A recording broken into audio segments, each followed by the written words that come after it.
Kama wewe ni mtumiaji wa mitandao ya kijamii, naamini utakuwa umekutana na video inayomwonyesha mzee aliyerushwa hewani na mnyama aina ya nyati. Wengi waliotazama video hiyo waliamini huenda mwanaume huyo angepoteza maisha au angepata majeraha mabaya yaliyoweza kumfanya ashindwe hata kuzungumza kutokana na ukali wa tukio hilo.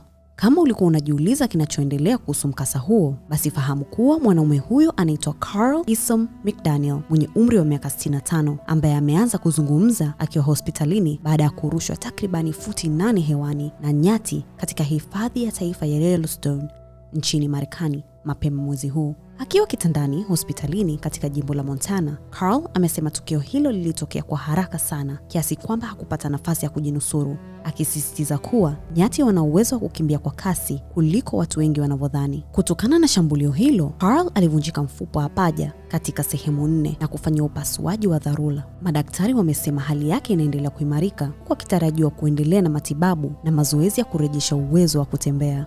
Tukio hilo limeibua tena tahadhari kwa watalii wanaotembelea hifadhi ya Yellowstone kufuata kikamilifu maelekezo ya usalama na kutokaribia wanyamapori, hasa nyati ambao wanaweza kuonekana watulivu lakini wana uwezo wa kushambulia kwa kasi wanapohisi kutishiwa.